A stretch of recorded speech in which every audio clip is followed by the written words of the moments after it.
Bismillahirrahmanirrahim. Assalamualaikum warahmatullahi wabarakatuh. Bagaimana kabarnya anak-anak? Di sini Ustadz Angga akan melanjutkan pelajaran ilmu pengetahuan sosial untuk kelas 9. Nah, sebelum kita melanjutkan pelajaran pada hari ini, sebaiknya kita mulai dengan bacaan Bismillah bersama-sama. Bismillahirrahmanirrahim.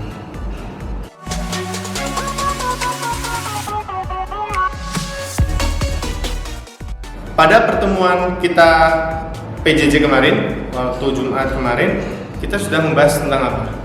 Jadi kita kemarin sudah membahas tentang definisi dari perubahan sosial. Jadi kita review dulu. Kemarin kita membahas tentang apa? Tentang definisi perubahan sosial. Ada yang tahu apa perubahan sosial?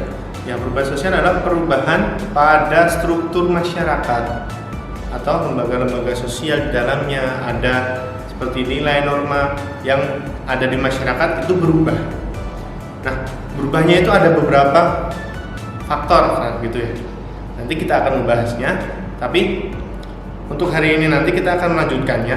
Kemudian kita akan dipersiapkan buku tulisnya, buku catatannya. Nanti jika ada yang perlu ditanyakan, nanti kita share ataupun kita sharing bersama-sama seperti itu.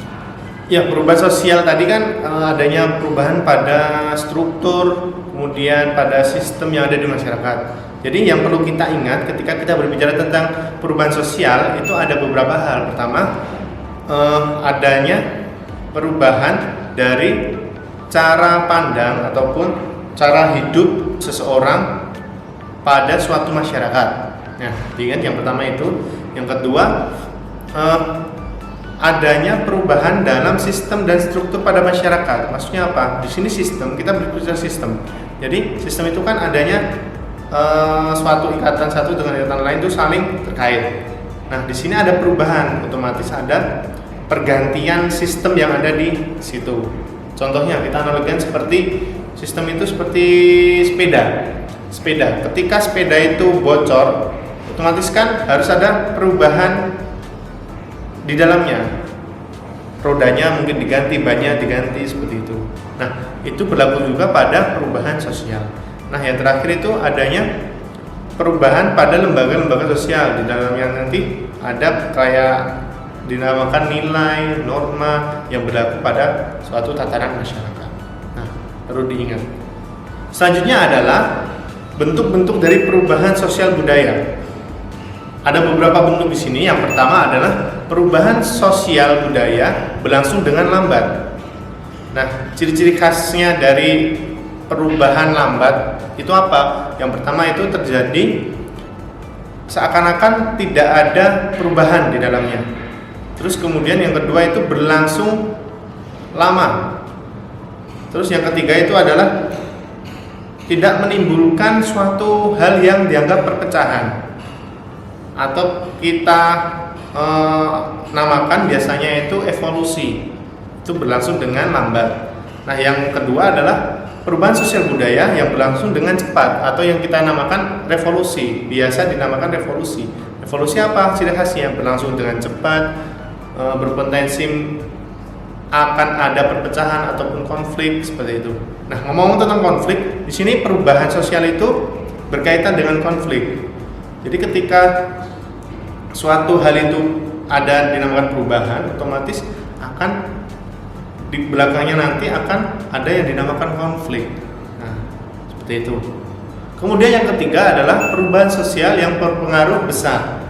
Nah, maksudnya apa? Di sini jadi perubahan sosial ini perubahannya itu akan berakibat pada suatu lapisan-lapisan masyarakat dan itu berpengaruh pada kehidupan masyarakat.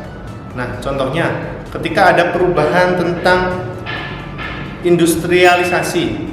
Nah, jadi di belakangnya industrialisasi itu nanti akan ada dinamakan upah kerja seperti apa, pesangon seperti apa, terus kemudian lahan pekerjaan seperti apa. Nah, di belakangnya ini ada beberapa aspek-aspek kehidupan yang mempengaruhinya. Nah, dinamakan perubahan sosial yang berpengaruh besar. Nah, selanjutnya adalah perubahan sosial yang berpengaruh kecil ataupun dinamakan itu tidak ada dinamakan kayak pengaruh yang signifikan terhadap kehidupan dalam aspek-aspek kehidupan. Contohnya, kita berbicara tentang mode pakaian.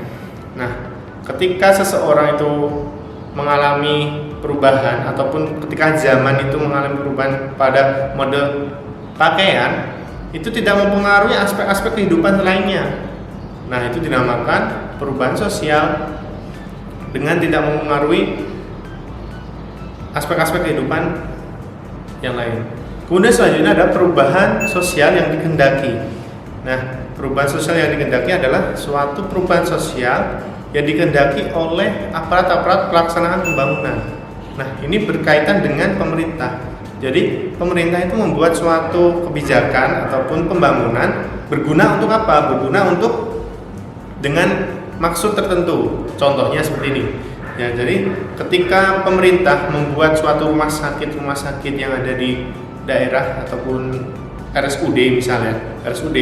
Nah, mereka bermaksud untuk agar jaminan kesehatan itu lebih baik, terus fasilitas kesehatan lebih baik. Nah, di situ dinamakan perubahan sosial itu dikehendaki. Nah, selanjutnya adalah perubahan sosial yang tidak dikehendaki atau tidak terencana.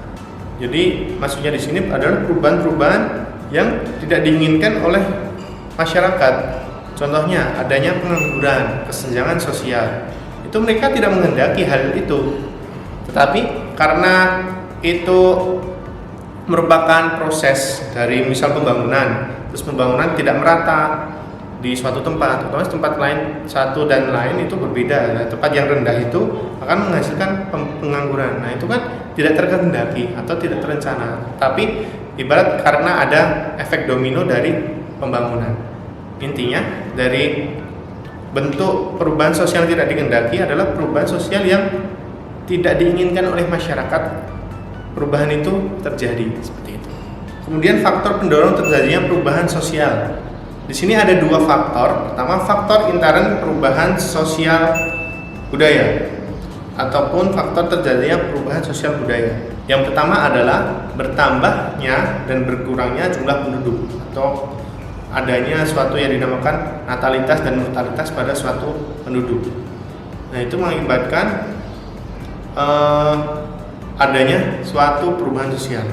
Yang kedua, adanya inovasi.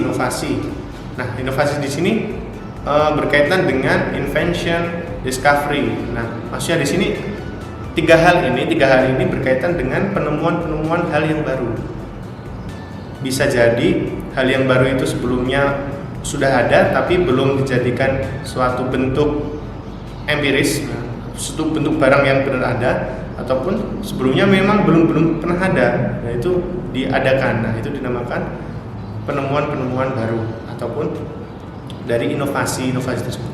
Kemudian faktor intern selanjutnya adalah adanya pertentangan dalam masyarakat ataupun adanya konflik dalam masyarakat. Maksudnya konflik di sini apa? Konflik adalah suatu pertentangan, suatu ketidaksetujuan ataupun suatu proses melawan dari suatu kelompok lain, mungkin individu lain mungkin.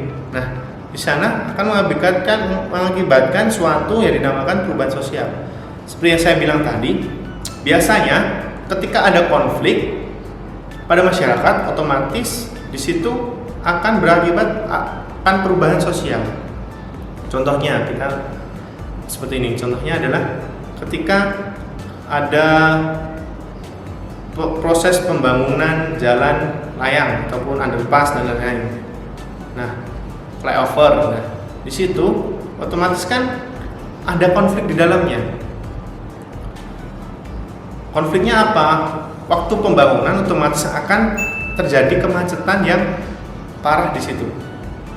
Akan tetapi setelah itu kan otomatis daerah situ kan adanya perubahan.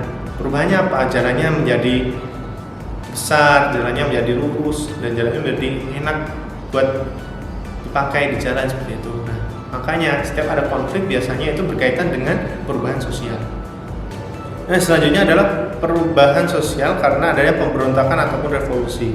Nah, pasti kalian udah tahu, jadi revolusi itu adalah perubahan yang cepat, dilakukan secara cepat. Biasanya kayak ada suatu hal harus berkaitan dengan pemerintah itu harus tumbang seperti itu.